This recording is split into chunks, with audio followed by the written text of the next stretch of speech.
আরেকটি নতুন ক্লাসে সকলকে স্বাগত জানাই। তো তোমরা তো ইতিমধ্যে দেখেছো আমার আগের ক্লাসগুলিতে যে কিছু কিছু নাউন আছে যেগুলি আমাদেরকে খুবই সমস্যায় ফেলে। তো এর আগের লেসনগুলিতে যে সমস্ত প্লুরাল নাউন এবং সিঙ্গুলার নাউন আমাদেরকে সমস্যায় ফেলে সেই বিষয়ে তোমাদেরকে ধারণা দিয়েছি। তো আজ এই লেসনে নাউন সম্পর্কিত আরো একটা ইন্টারেস্টিং বিষয় নিয়ে তোমাদের সাথে আলোচনা করতে চলেছি। তোমরা ভিডিওটি স্কিপ না করে প্রথম থেকে শেষ পর্যন্ত দেখতে থাকো। আশা করি তোমরা নতুন কিছু শিখতে পারবে। তো চলো শুরু করা যাক। তো প্রথমেই দুটি বাক্য দেখো। His wages were deposited into his bank account. তার মজুরি তার ব্যাংক অ্যাকাউন্টে জমা করা হয়েছিল। Sentence number 2, the wage for his job is very low. তো তার কাজের মজুরি খুবই কম।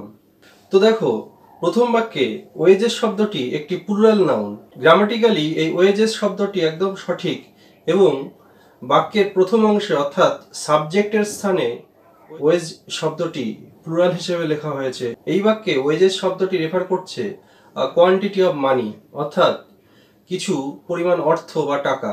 এখানে প্র্যাকটিক্যালি টাকার পরিমাণটা দেখানো হচ্ছে, যে টাকাটা সে ক্যাশেও পেতে পারত এবং তার পকেটেও রাখতে পারত।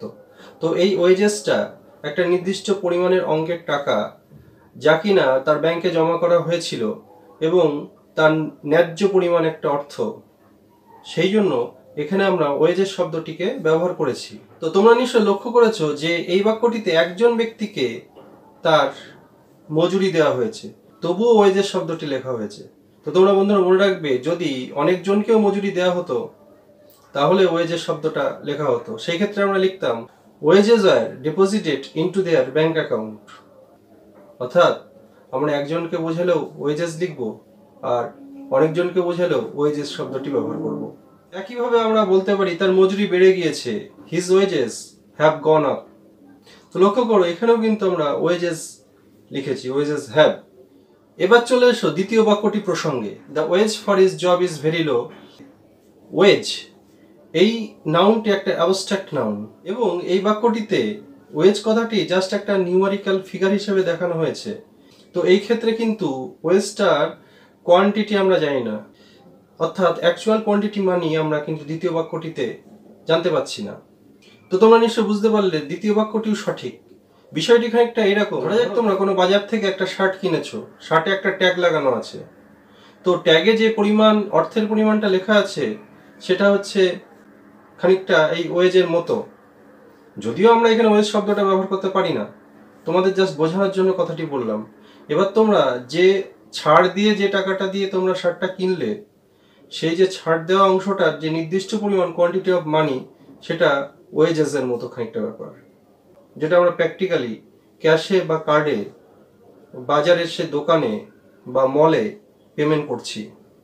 এই বিষয়ে আরেকটা তথ্য তোমাদের দিই যে কোয়ান্টিটি অফ মানি বোঝাতে আমরা আলমস এই শব্দটি ব্যবহার করে থাকি। অতীতে আমরা আলমস শব্দটা বেশি ব্যবহার করে থাকতাম, যদি এটা ডোনেশনকে রেফার করে। বর্তমানে আমরা আলমসের পরিবর্তে চ্যারিটেবল ডোনেশন কথাটি ব্যবহার করে থাকি। আলমস এর অর্থ হচ্ছে money or food given to help the poor, অর্থাৎ গরিবদের যে অর্থ বা খাদ্য দিয়ে সাহায্য করা হয় সেটি আলমস শব্দটি দ্বারা প্রকাশিত হয়। তো তোমরা সাহিত্যে আলমস শব্দটি এখন পেয়ে যেতে পারো, কিন্তু আমরা প্র্যাকটিক্যালি আলমস শব্দটা আর ব্যবহার করি না। Alms are distributed to those in need, অর্থাৎ যাদের অর্থের প্রয়োজন সেই সমস্ত গরিব মানুষদেরকে অর্থ প্রদান করা হয়েছিল। আরো একটি শব্দ যেটা আমরা আগে শিখেছি, ইনিংস। আমরা শিখেছি ইনিংস শব্দটি সর্বদা প্লুরাল হিসেবে ব্যবহার করা হয়, কিন্তু দেখো আমরা কিন্তু বেসবল খেলাতে ইনিংসটা সিঙ্গুলার ব্যবহার করে থাকি। আমরা বেসবল খেলা এবং ওই ধরনের কিছু সফট বল খেলার ক্ষেত্রে আমরা ইনিং শব্দটি ব্যবহার করে থাকি ইনিংসের পরিবর্তে। ইনিংস শব্দটি একমাত্র ক্রিকেটের ক্ষেত্রে ব্যবহার করা হয়।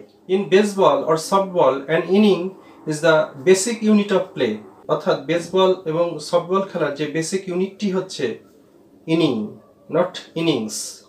But in cricket it is a period during which a particular team or player is batting, অর্থাৎ একটা বিশেষ টিম বা খেলোয়াড় যখন ব্যাট করছে সেই মুহূর্তে নির্দিষ্ট সময়টাকে আমরা ইনিংস দিয়ে প্রকাশিত করে থাকি। তো তোমরা নিশ্চয়ই বুঝতে পারলে কোনো একটা টিম বা কোনো একটা প্লেয়ার যখন তার টার্ন আসে, ব্যাটিং করার সময় আসে, সেই সময়টিকে আমরা ইনিংস শব্দটি দিয়ে প্রকাশিত করে থাকি। তো আজ এই পর্যন্ত। Thank you for watching the video till the end. Stay tuned with me for more videos like this.